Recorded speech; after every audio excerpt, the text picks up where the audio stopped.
Hello, so yeah, I'm Gosia, and as Łukasz said, I'm working at Codility for 4 years now, and it was quite all right, I must say. So when I joined 4 years ago, we were still bootstrap company. Actually, we were bootstrap company for 10 years, and that means that we were self-funded. And we just got quite a big investment round this year. So it's changed a lot in the context of how we build stuff. But 4 years ago, it wasn't like that we were like just having those budgets and opportunities to build great stuff. But we were told to, if we can spend no money and be frugal, that would be great. So that was the setup 4 years ago. And this is I think, the way how product companies essentially must do. And we need to be very aware of our financial situation. And before Codility, I was working for 2.5 years in the software house. So thanks for your presentation, because I remembered, thanks to you, I remembered all of the reasons why I left and I moved to the product company. So I empathized with that a lot. So, you know, I introduced myself, and I would love to know you a little bit better. So if you are a designer, please raise your hand. If you ever have worked with a designer, please raise your hand. Okay, that's better. Okay, so for those two designers in the room, I hope that you won't feel alone after my presentation, that we are just dealing with the same shit together. And for all the rest, that I hope that after this presentation you will understand designers a little bit better, and maybe your cooperation with them will work better. So I'm going to talk about the kiosk. And it was, as I said, 4 years ago when I joined. Every day when I showed up in my office, when I was pulling the office door, I felt like pulling the door or very overpacked cabinet, that all the stuff, all the random things were falling down on me.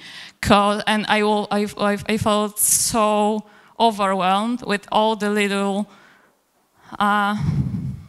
issues, problems that real customers had, and the big vision, and what to do with the next project, what to do with this team. The developers had some questions, the product people had some questions. We knew from the feedback from customers that just things are not going great, and I didn't know how to actually live throughout this mess.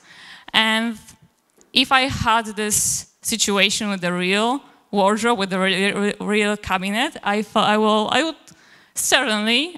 would head to nearest IKEA store and buy some boxes just to organize the stuff and make some sense out of it. And because of a designer, a trained designer, I felt I know some boxes. And those boxes are design processes that I was taught in school. So I thought maybe that will help me get through this shit. So if you type the design process in Google Images search, you will find quite some big number of them. Like this one, double diamond. Maybe this one, like many boxes. Or something like that. But I have my favorite one, and it's this, because it held some promise that no matter how messy your life is, in the end, you're gonna find the purpose. In the end, everything gonna be simple and easy and clear and flat. Oh, this is the solution. Like, I mean, you don't need to worry about stuff. But I would be lucky if my reality looked like that. it looked like more like that. So a lot of stuff happening in the same time. And I was just in the one moment of that, just crossing all of it. And moreover, the future is always blurry, and you don't know what is there just around the corner. So you don't know, you cannot plan for everything. And I thought that all the processes I knew don't quite accommodate the stuff that I wanted to. Wait, sorry. So I needed to figure out the different way. And I thought, okay, so I'm a trained designer, but the industrial one. So they trained me in designing chairs and tables and coffee mugs, not the software. So I thought, how come? So I thought maybe I need to lean more towards the software development processes and strategies, because like this is my reality now, and maybe the coders know better, the agile coaches know better. So that means some kind of board you need to do to like have your things in right rows, and you have ideas and problems, you can prioritize that, and that's going to like clear the mess in your head, so you have all the mess in the on the board. So yeah, we started doing that as designers. So I take the thing from the top of this column. I'm designing that. Then I need a review. And I ask somebody for opinion, and this person have one. And after some time, the board looks like that. And it's not helpful anymore. It doesn't bring me any clarity and calm. It just surfaces all the mess that is happening. And at that time, we were in those boxes as a whole company. So we were very divided in our expertises. So I think I was the second designer in Codility. Right now we have the bigger team, so the times are different. But back then we were new people on board, and nobody could really accommodate us in the software processes. So we were just left behind and ask for where are the designs, because we need to work on something. So the process was very divided, and there were strict boundaries between all the phases. And after some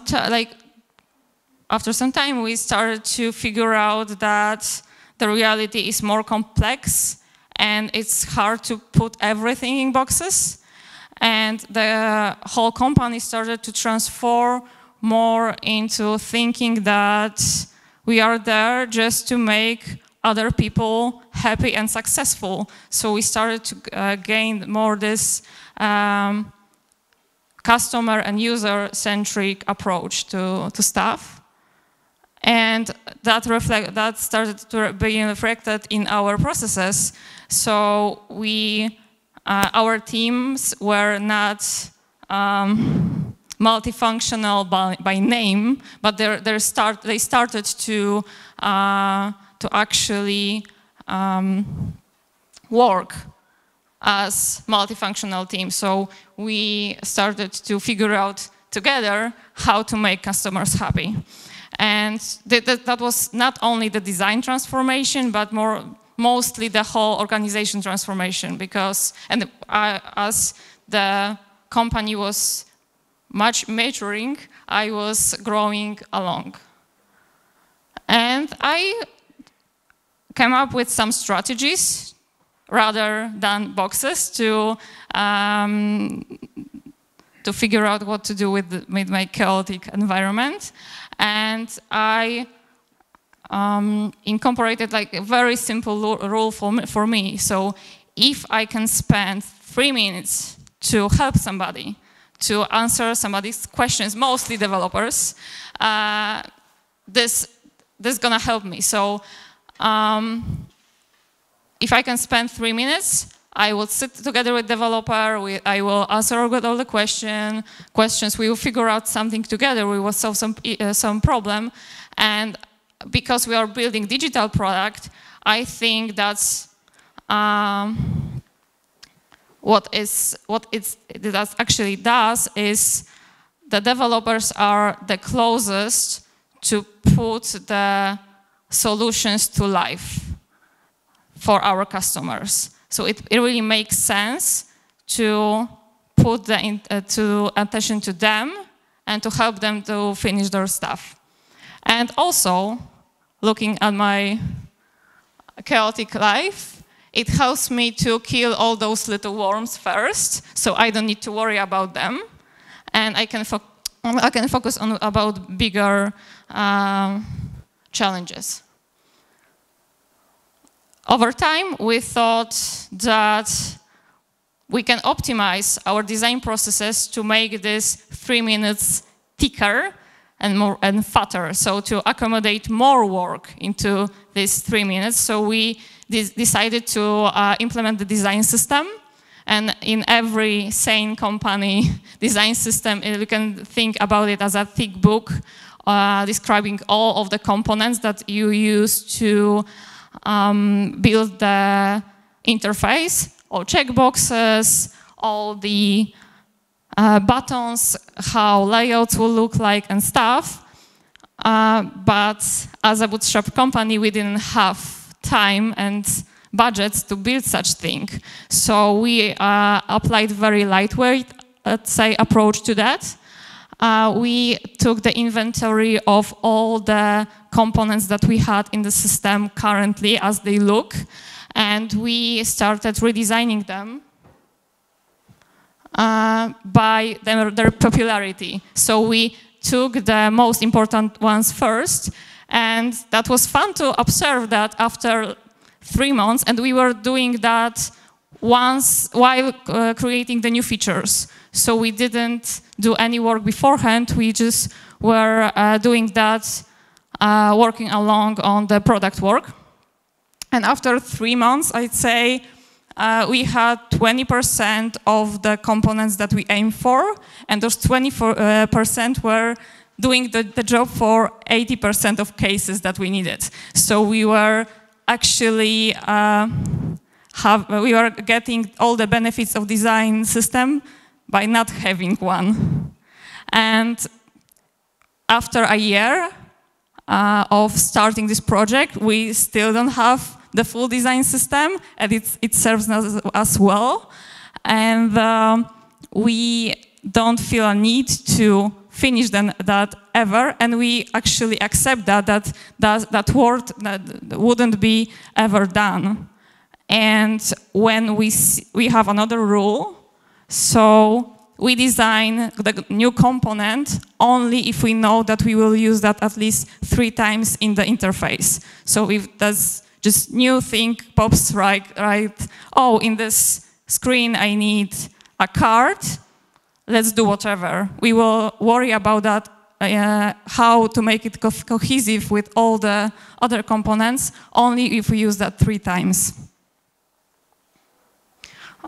There is no designers in the room, but for storing design system and communicating to each other, we use SketchUp and Abstract, what is design version control. And we store all the information there in a single point of truth. And to this point, I could say that all my dreams come true in Codility, but we have still a lot of design debt. And that's because for first 6 years of Codility's lifetime, the product was designed and implemented by backend developers.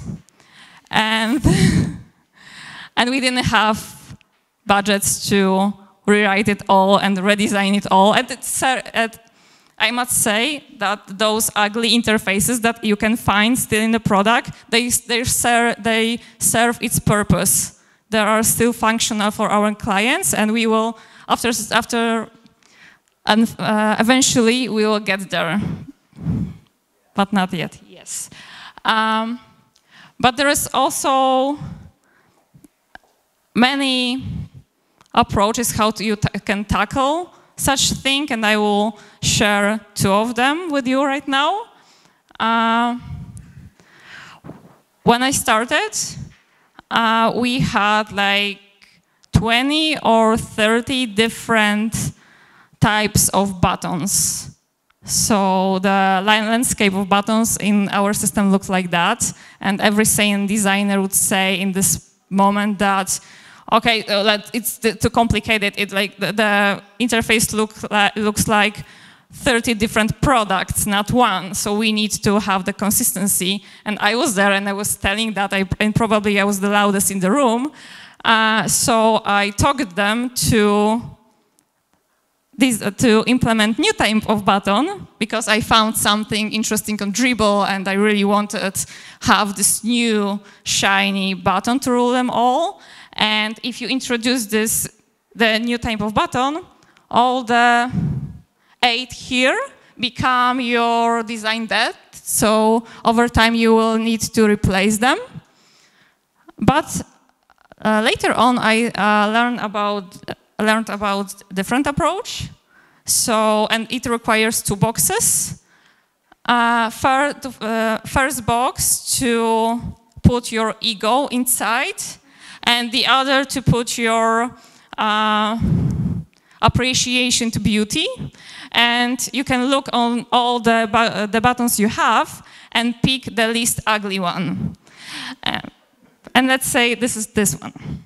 So by this decision, your design depth is smaller. It's just 7, but by just making this decision, and what I know from working in the product company, customers don't really care about how this button looks like if you're aiming for consistency. And over time, you can replace and then have consistent look and feel.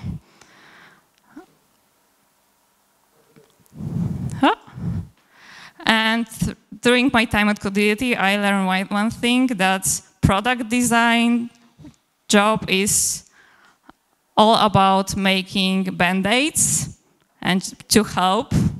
It's not just that producing beautiful things for Dribble that nobody will ever click on. And in that way, I kind of learn how to appreciate and love chaos, and how to find my happiness in that. Thank you.